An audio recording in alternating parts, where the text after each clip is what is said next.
وأشهد أن سيدنا محمدا عبده ورسوله لا نبي بعده صلاة وسلاما متلازما دائما على رسول الله محمد ابن عبد الله وعلى آله وأصحابه ومن والاه.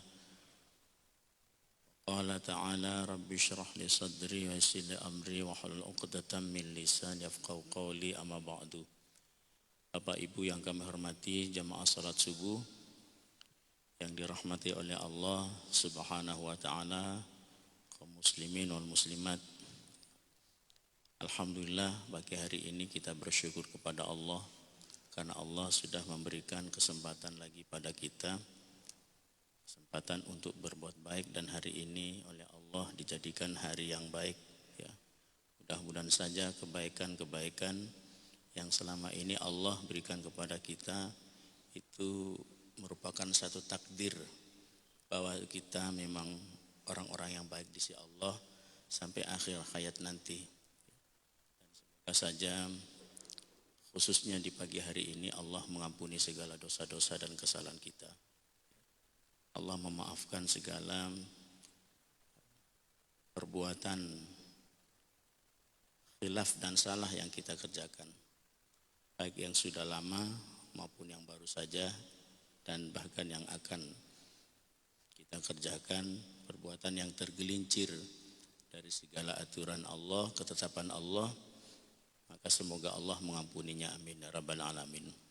Bapak Ibu jamaah salat subuh yang dirahmati oleh Allah Subhanahu wa taala, kembali pagi ini kita melanjutkan kajian rutinitas kita, yaitu kajian kitab Ar-Ruh ya, sebagai pengingat pada diri kita di saat hidup di dunia ini, untuk mengingat akan kematian ya, karena itu memang penting ya.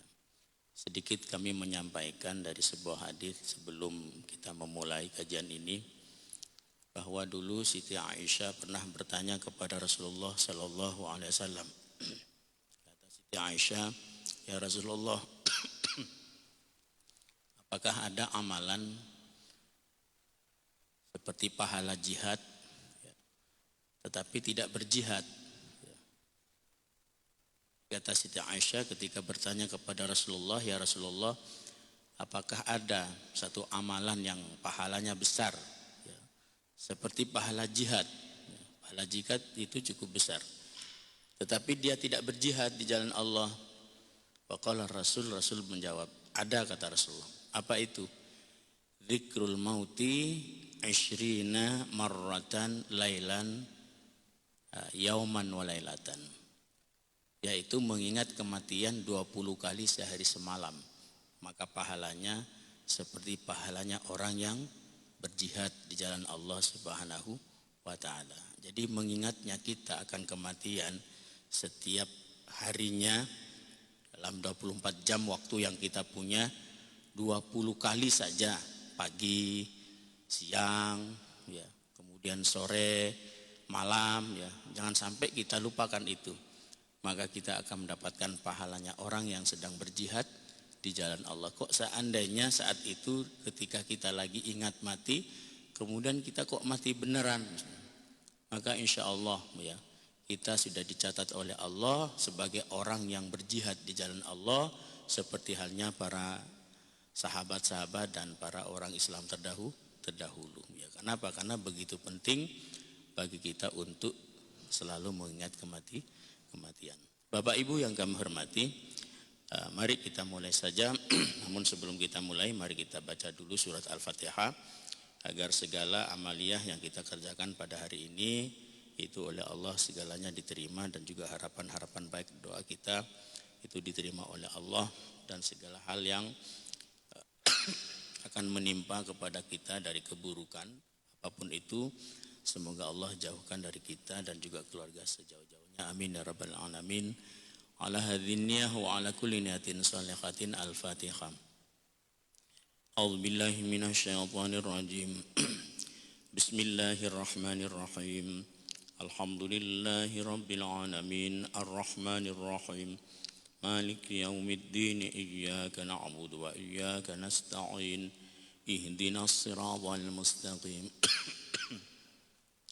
siratal ladzina an'amta 'alaihim ghairil maghdubi 'alaihim waladdallin. Amin. Bapak Ibu yang kami hormati, mari kita mulai. Bismillahirrahmanirrahim. Wa fin nasa'i wa ghairihi min haditsin Mu'aqqil bin Yasar al-Muzni 'anin Nabiy sallallahu alaihi wasallam annahu qala iqra'u Yasin 'inda mautikum wa hadza yahtamilu ay yurada bihi qira'atahu 'alal muhtadar 'inda mautihi mithlu qawlihi laqtinu mautakum la ilaha illallah wa yahtamilu ay yurada bihi al-qira'atu 'indal qabri wal awwalu azhar liwujuhi. Jadi kata di sini bahwa wafin Nasa'i, satu hadis yang diriwayatkan oleh Imam An-Nasa'i, yaitu sebagai perawi hadis. Jadi hadis kalau sudah diriwayatkan oleh Imam An-Nasa'i itu merupakan satu hadis sahih, paling tidak hadis hasan. Artinya hadis itu bisa dipertanggungjawabkan, ya, akan kesahihannya atau bisa kita jadikan sebagai dasar, ya. Jadi di sini disampaikan bahwa min haditsin Mu'aqqil. Jadi dari hadis Mu'aqqil, seorang ulama, bin Yasar al-Muzni 'anin Nabi sallallahu alaihi wasallam, dari Rasulullah sallallahu alaihi wasallam. Kata Rasulullah, iqra'u Yasin 'inda mautikum. Bacakanlah surat Yasin ketika seseorang di antara kalian akan meninggal. Jadi Rasulullah memerintahkan, menyuruh kepada kita, kalau ada orang yang mau meninggal, kalau ada orang yang sudah berada di kondisi sakaratul maut, itu disuruh membacakan surat Yasin, ya. Jadi hadisnya berupa ini secara zahir, kan ya. Secara zahir ini hadis ini bunyinya ataupun kalimatnya iqra'u Yasin 'inda mautikum. Bacakanlah surat Yasin, ya, 'inda mautikum, pada di sisi orang-orang yang mati di antara kalian. Ini masih ihtimal hadis ini.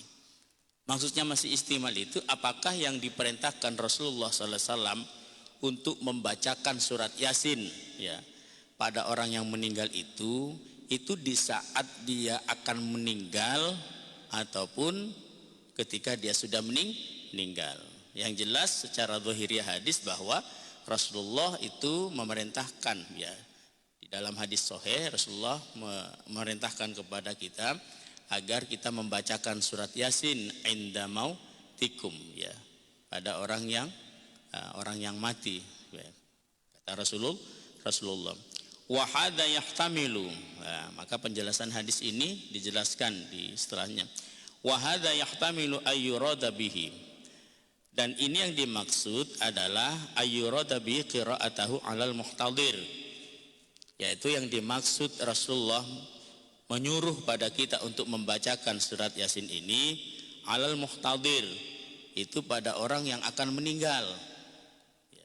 Jadi hadis yang mungkin kita pernah mendengarnya bahwa Rasulullah menyuruh pada kita itu untuk membacakan, ya, surat Yasin 'inda amwatikum, kata Rasulullah, ya. Kalimat teks hadisnya itu di situ Rasulullah menggunakan kata 'inda amwatikum. Ini ulama berbeda pendapat cara untuk menafsirkan, cara untuk memahamkan kepada kita ini. Apakah perintah Rasulullah seperti itu untuk membacakan surat Yasin itu pada orang yang sudah mati, sudah meninggal, atau pada orang yang akan, ya, memasuki kepada kematian. Artinya pada orang yang dia berada di kondisi sakaratul maut, ya. Pertama, ya, di sini ulama berpendapat bahwa perintah ini, kata di sini, itu alal muhtalar, yaitu pada orang yang akan meninggal. Jadi orang yang akan meninggal, itu maka baik bagi kita itu untuk membacakan surat Yasin. Kenapa? Karena nanti di sini dalam keterangannya surat Yasin itu banyak memberikan satu keutamaan, ya, pada orang yang akan meninggal. Makanya sampai saat ini yang sudah menjadi tradisi dan kebiasaan ya dari orang-orang dahulu, bahkan kebiasaan membacakan surat Yasin pada orang yang akan meninggal ini tidak hanya kebiasaan yang dilakukan oleh para ulama-ulama kita, tetapi juga kebiasaan yang sudah terbiasa, dibiasakan, tertradisikan oleh kepada para sahabat. Jadi para sahabat itu dulu juga itu ketika ada orang yang meninggal, dia membacakan surat Yasin ya di depannya orang yang meninggal. Apa tujuannya? Pertama, akan memberikan ketenangan pada hati dan jiwanya orang yang akan meninggal ya. Ketika orang itu sudah tenang di dalam hatinya, jiwanya akan meninggal ya, maka nanti di situ dia akan mudah ya untuk mengakhiri hidupnya membaca satu kalimat la ilaha illallah ya. Kalau dia sudah bisa mengakhiri hidupnya dengan ucapan kalimat la ilaha illallah, maka insya Allah orang itu akan masuk surga ya. Jadi kata di sini bahwa anjuran Rasulullah itu untuk membacakan surat Yasin ya pada orang yang akan meninggal itu seperti halnya perintahnya Rasulullah Sallallahu Alaihi Wasallam ketika menganjurkan, memerintahkan pada kita itu untuk membacakan kalimat la ilaha illallah, membisikkan kalimat tauhid, kalimatut thayyibah, kalimat sebagai penyelamat seseorang dari kesyirikan dan kekufuran, yaitu kalimat la ilaha illallah. Karena kata Rasulullah dalam hadisnya, laqinu mautakum la ilaha illallah, maka bacakanlah talqin pada orang-orang yang akan mati ataupun pada orang-orang yang meninggal di antara kalian dengan kalimat la ilaha illallah. Ini juga hadis ini menjadi khilafiyah ulama ya. Karena bahasa Rasulullah kalimatnya di sini laqinu mautakum. Makanya di sini ulama berbeda pendapat apakah yang dimaksudkan Rasulullah di sini memerintahkan, menganjurkan kepada kita untuk membacakan kalimat la ilaha illallah atau mentalkini orang, nah itu apakah orang yang sudah mati atau orang yang berada dalam kondisi sakaratul maut, seperti halnya perintahnya Rasulullah pada kita ini untuk membacakan surat Yasin. Apakah ini surat Yasin yang akan dibacakan ini perintahnya pada orang yang sudah meninggal, sudah terlepas ruhnya dari jasadnya, ataukah pada orang yang akan menuju kematian, atau orang yang akan melepaskan ruhnya, orang yang sudah berada dalam kondisi sakaratul maut? Maka ulama di situ berpendapat, ada dua pendapat. Ada yang mengatakan itu ya di saat berada sakaratul maut ya, baik itu perintahnya Rasulullah untuk membacakan surat Yasin kepadanya, ataupun perintah Rasulullah itu untuk mentalkini, membacakan kalimat la ilaha illallah, yang lebih utama itu dibacakan ketika seseorang itu berada di saat sakaratul maut. Kenapa? Pertama, karena surat Yasin itu memberikan banyak faedah, manfaat seperti yang kami sampaikan, dan manfaat yang lainnya itu banyak, nanti di sini ada kan ya. Dan yang kedua itu diperintahkan oleh Rasulullah, dianjurkan untuk membaca talqin kalimat la ilaha illallah, membisikkan kalimat itu di telinganya orang yang berada dalam kondisi sakaratul maut, itu agar dia bisa juga terbimbing ya, terbimbing dari dirinya, dari lisannya kan ya, yang saat itu sudah tergujur kakuh, tidak berdaya, tidak bisa apa-apa, tidak bisa menggerakkan semua anggota tubuhnya, bahkan tangannya, kakinya, apalagi itu, sedangkan untuk mengedipkan matanya saja sudah tidak bisa.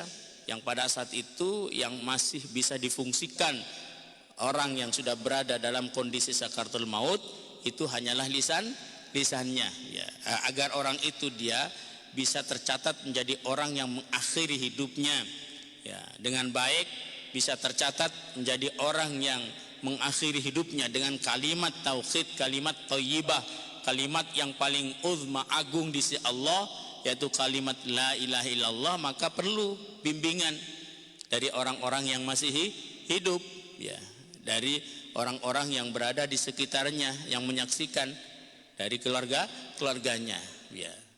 Ketika dia orang yang masih hidup itu sudah membisikkan kalimat itu, membimbing dirinya, jiwanya orang yang akan meninggal dengan kalimat la ilaha illallah, dan orang itu mampu sekalipun tak terdengar suaranya, tetapi dia mampu mengkedipkan lisannya, bahwasanya lisannya itu sebagai saksi, bukti dia itu sudah mengakhiri hidupnya dengan kalimat la ilaha illallah, kemudian dia meninggal, insya Allah orang itu tercatat sebagai orang yang ahli surga. Karena kata Rasulullah, man qala fi akhir hayati biqauli la ilaha illallah dakhalal jannah. Orang yang bisa mengakhiri hidupnya dengan kalimat la ilaha illallah maka akan masuk surga. Nah, ini juga ihtimal ulama. Apakah ditalkinnya itu sebelum ataupun dia akan memasuki kematian ataupun dia sudah meninggal. Kedua-duanya itu benar ya, tetapi yang lebih utama untuk kita membacakan surat Yasin itu pada orang yang dia berada saat sakaratul maut ya.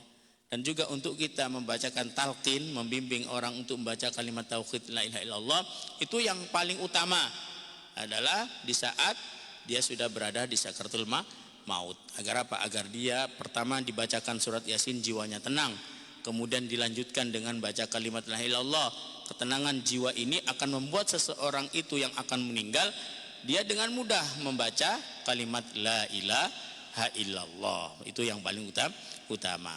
Sekalipun hadis ini juga bisa digunakan, orang yang sudah meninggal itu juga harus dianjurkan dibacakan surat Yasin dan juga dibacakan kalimat tahlil ya. Makanya tradisi-tradisi kita kalau ada orang meninggal itu mesti ya, itu diadakanlah satu acara doa kan ya, dari malam pertama, kedua, ketiga diputus sampai ke malam ketujuh, kemudian terputus lagi sampai ke 40 harinya. Setelah ke 40 harinya terputus lagi, nanti kalau di tempat kami itu ke 100 tahunnya, ke 100 harinya maksudnya.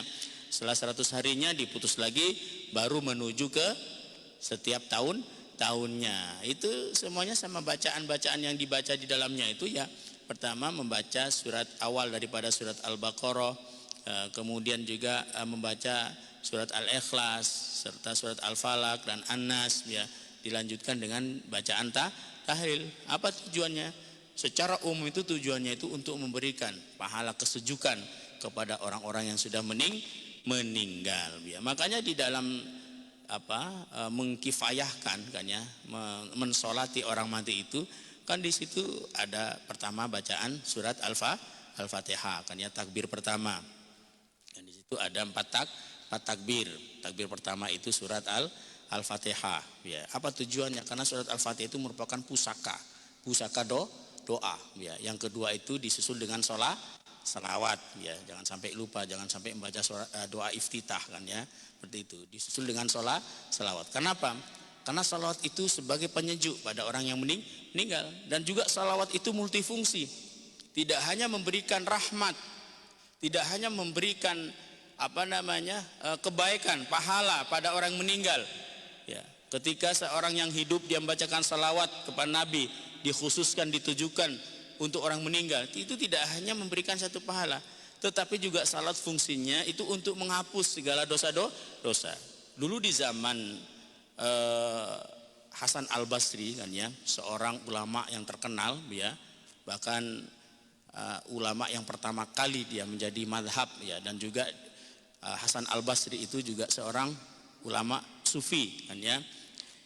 Itu ada seorang wanita yang mengadu, ibu-ibu yang mengadu kepada Hasan Al-Basri. Katanya ibu-ibu itu ya, Hasan Al-Basri ya, saya sangat sedih sekali. Saya setiap hari menangis kan ya, sedih. Kenapa? Karena anak cewek saya meninggal ya. Kenapa kalau anak cewekmu meninggal? Itu kan sudah hal yang biasa, takdir dari Allah ya. Bukan begitu. Dia itu sebenarnya di masa hidupnya itu anak yang tidak baik ya. Dia berani sama saya. Kemudian pokoknya tingkahnya tidak baik dia. Saya kepengen tahu sebenarnya keberadaannya anak itu di dalam alam kuburnya. Apakah engkau punya satu amalan bacaan yang sekiranya Allah memberikan ilham kepadaku untuk mengetahui diriku ini, keberadaan anakku di dalam alam kubur ya. Akhirnya oleh Imam Al-Basri, Hasan Al-Basri itu diberikan doa, coba ibu baca ini ya. Tapi di situ dalam kitab itu tidak dituliskan doanya apa yang diberikan oleh Hasan Al-Basri kepada seorang ibu tadi. Dia menangis, mengadu, mengadu tentang anaknya. Hanya setelah dapat doa dari Hasan Al-Basri dia pulang. Ya.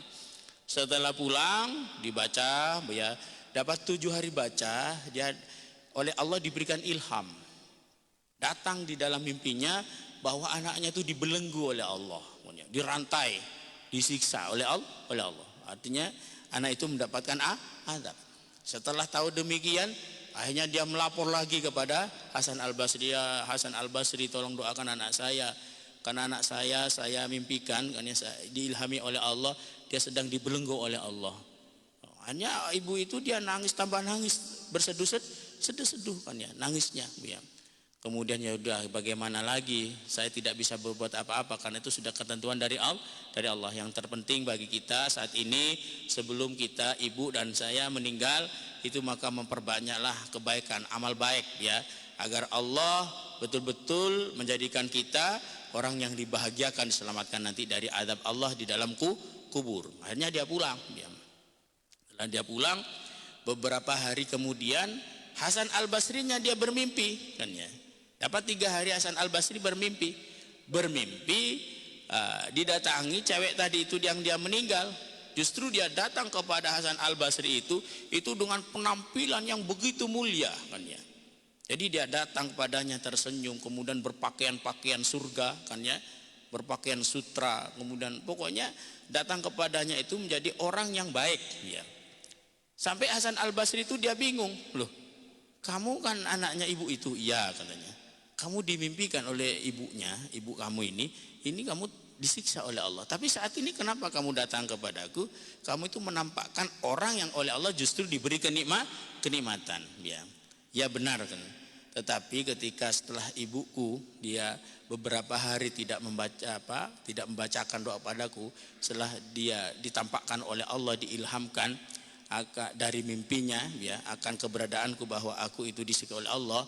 Beberapa hari dari kejadian itu tiba-tiba ada orang yang lewat. Nah, di atas kuburanku tak sengaja dia membaca salawat kepada Rasulullah sallallahu alaihi wasallam.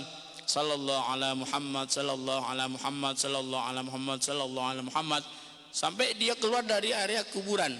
Ya, maka saat itu juga Allah memberikan ampunan kepadaku. Ya. Kenapa? Karena memang bacaan salawat yang dibacakan oleh orang yang hidup kepada orang yang mati itu akan memberikan ampunan ya kepada orang yang sudah meninggal.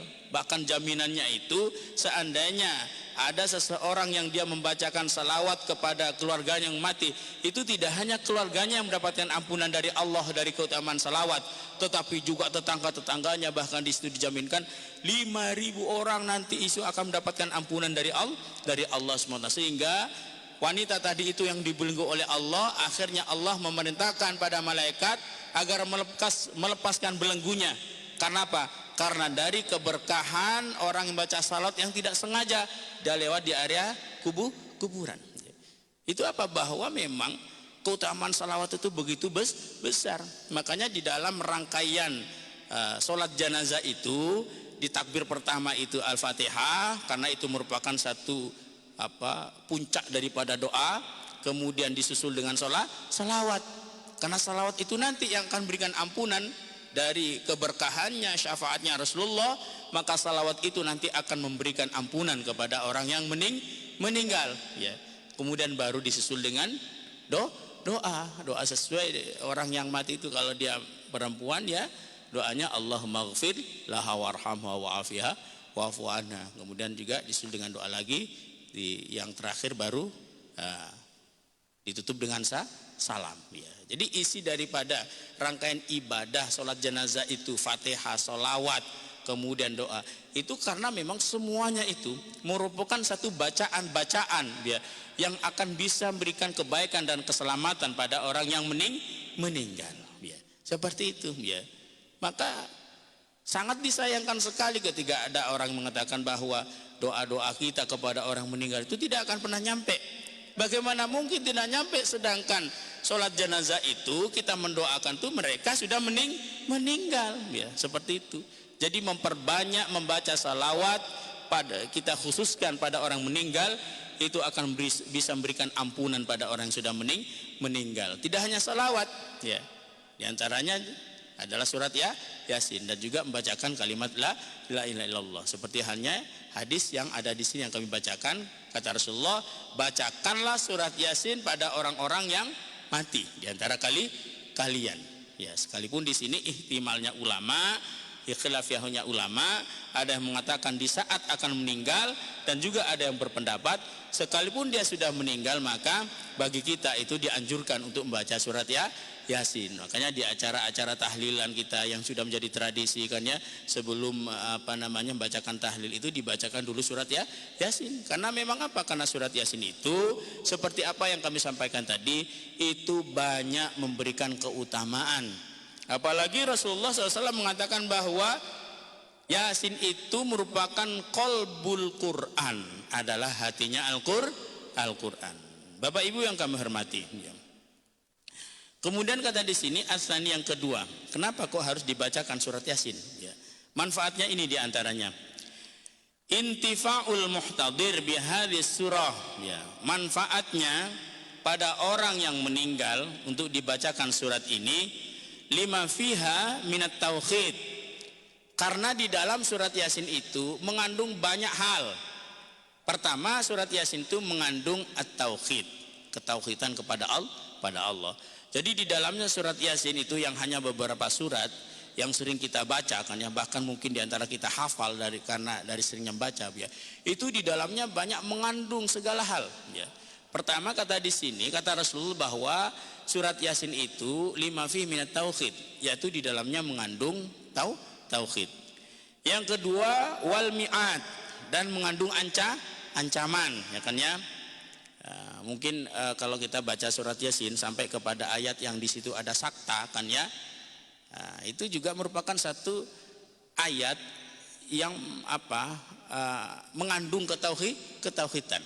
Karena kata di situ di satu ayat yang ada saktanya ya, qalu ya wailana man ba'atsana mim marqadina hadza ma wa'ada ar-rahman wa sadaqal mursalun.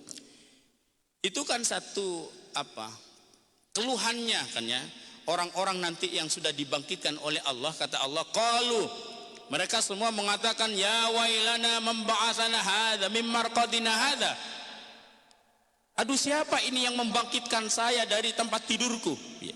Jadi orang-orang yang meninggal itu nanti ketika oleh Allah dibangkitkan di hari kiamat ya, seperti halnya yang Allah ceritakan dalam surat Yasin, dia itu mengeluh kan ya, karena dari nikmatnya dia tidur di dalam alam kubur ya. Jadi mereka sampai mengatakan, siapa yang membangkitkan saya, siapa yang membangunkan saya dari tempat tidurku, mimar qadina ya.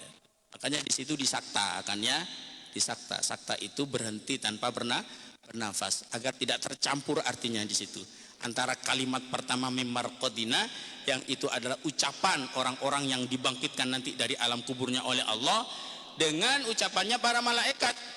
Setelah mereka itu bertanya-tanya pada saat itu kata Allah, siapa yang membangkitkan saya dari alam kubur? Kemudian lalu datang suara yang mengatakan, hadza ma wa'adar rahman. Ini adalah janji yang sudah dijanjikan oleh Ar-Rahman, yaitu Allah. Wa sadaqal mursalun, dan kebenaran yang disampaikan oleh para nabi dan rasul. Jadi di saat nanti hari kiamat, orang-orang yang sudah meninggal, dia seakan-akan merasa bingung. Ini siapa yang membangunkan saya? Ini siapa yang membangkitkan saya? Saya sudah berada di alam barzah, dia sudah berada di alam kubur. Bahkan dia merasakan tulang belulang saya sudah hancur. Ya. Tapi saya kok bisa utuh lagi? Ini siapa yang membangkitkan? Akhirnya datang satu suara lagi. Hadza ma wa'adar rahmanu wa sadaqal mursalun. Ini adalah merupakan janji Allah ya, yang Allah janjikan dari dulu. Kata di situ, kata dalam surat Yasin, bahwasanya Allah berjanji nanti kalian akan dibangkitkan oleh Allah kelak di hari kiamat. Seperti halnya yang Allah sampaikan dalam surat Al-Baqarah, kata Allah, kaifa takfuruna billahi wa kuntum amwat. Bagaimana kalian kok bisa ingkar kafir kepada Allah sedangkan kalian awalnya mati?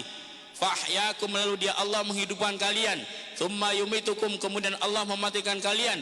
tsumma ilaihi turja'un, kemudian kepadanya kalian akan dikembalikan. Kita kembali kepada Allah itu bukan dalam kondisi mati, tetapi dalam kondisi dihidupkan lagi oleh Allah. Makanya nanti ada namanya yaumul ba'ats, hari di mana manusia akan dibangkitkan, dan itu tidak dipercayai oleh orang-orang kafir, oleh orang-orang ingkar. Mereka itu berpikirnya hanya dengan akal. Mana mungkin, mana bisa orang yang sudah mati, sudah meninggal, yang sudah hancur tinggal tulang belulang, dia bisa bangkit lagi, hidup kembali. Ya, akhirnya oleh Allah dibuktikan. Nah, dia nanti di hari kiamat seperti halnya yang Allah sampaikan dalam surat Yasin, sehingga ketika mereka betul-betul dibangkitkan kaget sampai mereka mengatakan, ya wailana, ya wahai, aduh celakalah kami, ya.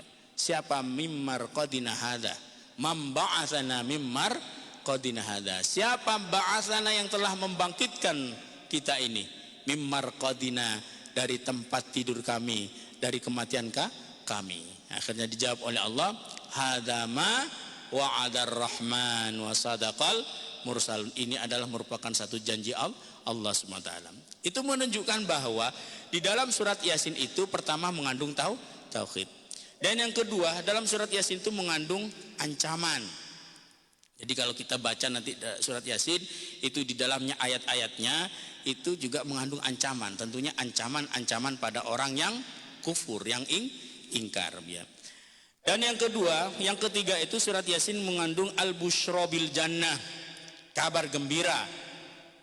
Selain di dalamnya mengandung ancaman-ancaman dari Allah, ya, tetapi dalamnya juga ada ayat-ayat yang mengandung berikan satu motivasi, kabar gembira, ya. Kabar gembira pada orang-orang yang beriman, yang beramal baik, yang beramal soleh. Kabar gembiranya itu akan Allah memasukkan mereka-mereka beriman kepada Allah, yang bertakwa, yang soleh itu ke dalam surganya Allah. Li ahli tauhid, pada orang-orang yang ahli tauhid, ya.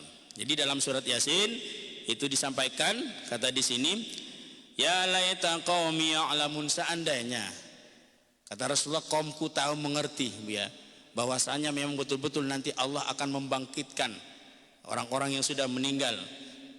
Maka dia yang mendapatkan ampunan dari Allah, seperti halnya yang Allah katakan ayat sebelumnya, qil dakhulil jannah, kata Allah dikatakan di situ, masuklah kalian ke dalam surga. Ya. Maka apa yang mereka katakan nanti, kata Allah, bima ghafara li rabbi wa ja'alani minal mukramin.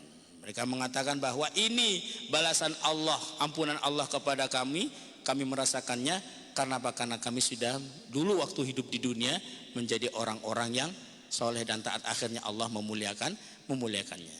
Jadi dalam surat Yasin itu banyak kandungan-kandungan ayatnya. Ya. Di antaranya adalah surat Yasin itu mengandung ayat mengandung tentang ketauhidan kepada Allah, dan juga ancaman, dan juga kabar gembira, ya. Sehingga kata di sini bahwa manfaatnya membacakan surat Yasin pada orang yang akan meninggal itu pertama karena di dalamnya surat Yasin itu juga mengandung banyak hal, sehingga ketika dibacakan itu orang-orang meninggal dia akan merasakan batinnya, akan merasakan sejuknya jiwanya di saat dia sudah berada dalam sakaratul maut. Ketika dia sudah merasakan lapangnya jiwanya, tenangnya hatinya, maka mudah di situ untuk mengucapkan kalimat la ilaha illallah. Jadi ini harus kita pegangkan, ya. Kalau nanti ada orang meninggal itu jangan dibacakan apapun, jangan ditawari apapun, Pak mau kopi enggak, tak usah, kan, ya. Dia sudah tak berdaya lagi. Jadi apalagi dia yang ada keinginan akan dunia, ya. Sedangkan yang ditampakkan oleh Allah pada saat itu dia alamnya, alam berikutnya, yaitu alam barzakhnya, yang diharapkan oleh orang-orang yang akan meninggal. Dan juga yang ditunggu orang-orang yang sudah meninggal saat ini. Orang yang sudah meninggal saat ini dia tidak lagi iri kepada orang yang punya mobil, ya, pada orang punya rumah mewah, pada orang yang punya harta banyak. Tetapi yang ditunggu oleh mereka saat ini adalah doa, ya, amal yang baik, terutama dari ahlu warisnya, ya. Dan bahkan Imam Nawawi Banten mengatakan dalam kitabnya bahwa hidayatul ahya alal amwat, hadiah yang terbaik dari orang yang masih hidup pada orang yang mati, yaitu ad-du'a wal istighfar, adalah doa dan istighfar. Jadi kata Imam Nawawi Banten mengatakan dalam kitabnya bahwa hadiah yang terbaik bagi orang yang masih hidup untuk orang yang mati itu hanya dua. Orang yang mati, orang yang sudah mati, orang sudah meninggal, dia tidak lagi menunggu kapan ada orang mengantarkan burger, kapan ada orang mengantarkan uang, kapan ada orang mengantarkan emas, tidak. Tapi dia lagi menunggu kapan ada dari keluargaku tentunya khususnya ataupun dari siapapun yang akan mengantarkan kepadaku adalah sebuah doa dan istighfar. Itu bagi orang yang mati. Sedangkan bagi orang yang dia akan menghadapi kematian, dia menunggu sebenarnya pada saat itu untuk mendapatkan ketenangan jiwa, ketentraman hati. Apa yang menyebabkan hatinya dia tenang sehingga dia bisa melepas ruhnya dengan baik, dan akhirnya Allah menyambutnya dengan sambutan yang baik yang kata Allah dalam Al-Quran, ya ayyatuhan nafsul mutmainnah irji'i ila rabbiki radiyatan mardiyah fadkhuli fi ibadi wadkhuli jannati. Akhirnya melepaskanlah orang saat itu dalam kematiannya dengan wajah yang berseri-seri dan tersenyum, ya. Itu dia bisa melakukan seperti itu, melepas ruhnya seperti itu, kondisi seperti itu. Kenapa? Karena hatinya terentang, jiwanya tenang. Apa yang buat jiwanya tenang? Bacaan surat Yasin tadi yang ditunggu dari keluarganya. Makanya ketika ada orang meninggal, Rasulullah itu menganjurkan dua hal: bacakan surat Yasin, setelah itu maka bimbinglah, talkinkanlah dia dengan membaca kalimat la ilaha illallah. Insya Allah orang itu akan menjadi orang yang husnul khatimah. Bapak Ibu yang kami hormati, ya, ini dua hadis yang kita baca pada pagi hari ini, ya, bahwasanya Rasulullah menganjurkan pada kita untuk membacakan surat Yasin pada orang yang akan meninggal, dan juga untuk membacakan talqin, ya. Dan juga surat Yasin bisa kita bacakan juga pada orang yang sudah meninggal, ya. Apa manfaatnya? Banyak, kan, ya. Pertama, manfaatnya seperti dalam hadis, karena surat Yasin di dalamnya mengandung banyak hal, dan masih banyak manfaat-manfaat yang lain. Namun tidak bisa kami lanjutkan di pagi hari ini karena mengingat waktunya sudah habis. Mungkin barangkali sebelum kami tutup pengajian kita pada pagi hari ini ada yang mau ditanyakan, ya. Beberapa menit saja, kan, ya. Bismillahirrahmanirrahim. Assalamualaikum warahmatullahi wabarakatuh. Waalaikumsalam warahmatullahi wabarakatuh. Ustadz, saya mau tanya mengenai tahlil tadi. Saya punya pengalaman, ada teman orang tuanya meninggal. Maaf, saya akan sebut merek nih, ya. Dia aliran LD. Bukan aliran listrik, ya. Kemudian golongan lain, kan. Saya sengaja menyebut merek biar jelas gitu. Kemudian orang tuanya meninggal, dia sengaja datang dari Jogja, dari jauh-jauh datang. Kemudian malamnya itu memang tidak ada tahlilan sama sekali. Ya. Saya sampai kasihan gitu. Terus saya bilang, kenapa tidak mengadakan tahlilan, ini kan orang tua kandung, ibu gitu. Dia malah menceramahi saya dengan panjang lebar, begini. Terus yang astagfirullahaladzim, ini kok sampai dicuci gitu otak gitu untuk tidak mengadakan tahlilan.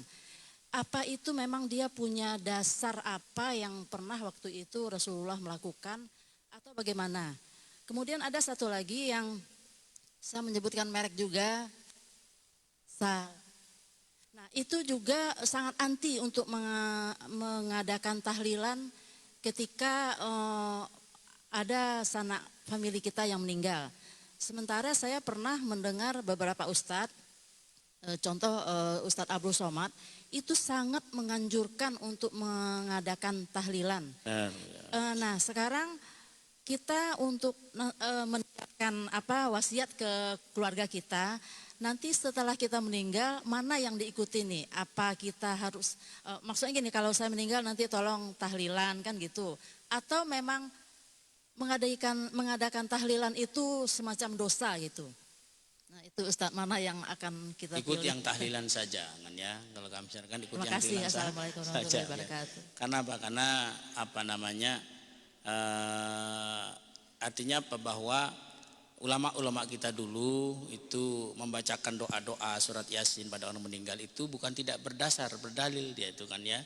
Jadi berdasar dalil kan, bahwa juga ini di sini disampaikan juga bahwa membacakan surat Yasin pada orang mati itu bukan kebiasaan ulama-ulama saja kan, tapi juga kebiasaan para sahabat.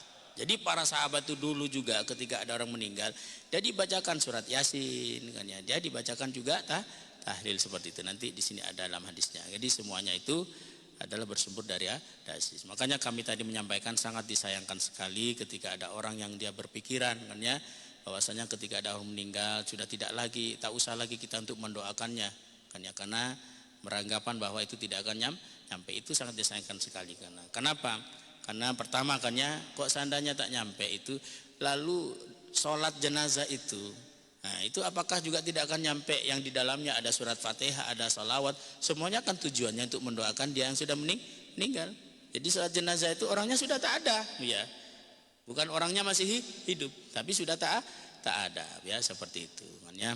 Jadi kita harus punya keyakinan bahwa segala amalia dan doa-doa kita sebagai ahli waris ya, itu semuanya akan disampaikan oleh Allah, bahkan semuanya akan dirasakan ketika kita tujukan pada mereka-mereka yang sudah meninggal ya. Jangan sampai kita untuk melupakan Allah itu ya, untuk tidak melakukan itu pada orang yang sudah meninggal ya, seperti itu saja Bu ya. Iya Ustaz, menanya Ustaz.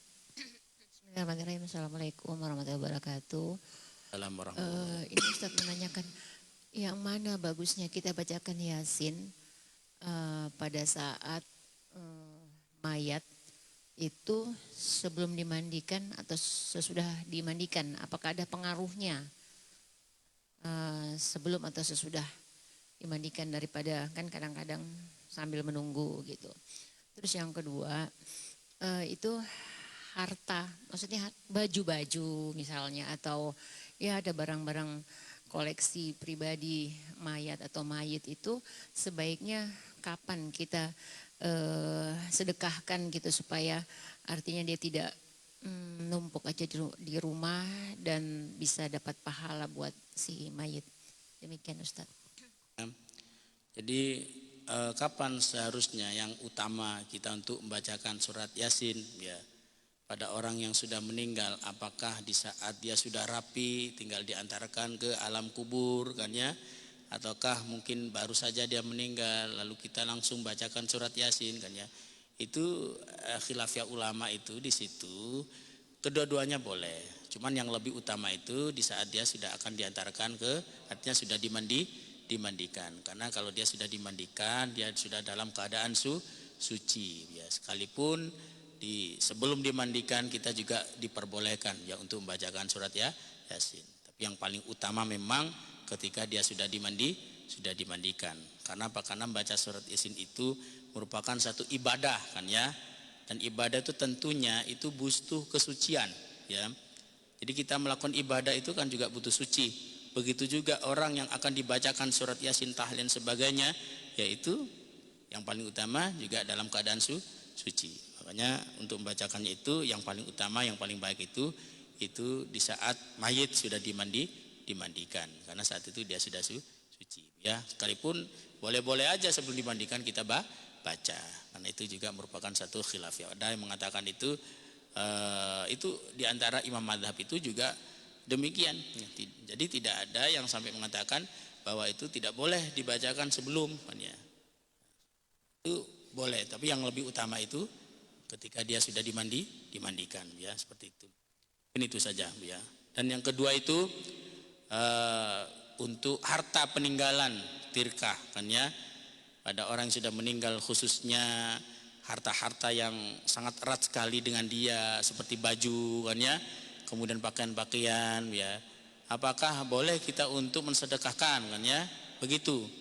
Ataupun kapan kita sedekahkannya ya? Apakah boleh? Kalau bolehnya boleh-boleh saja.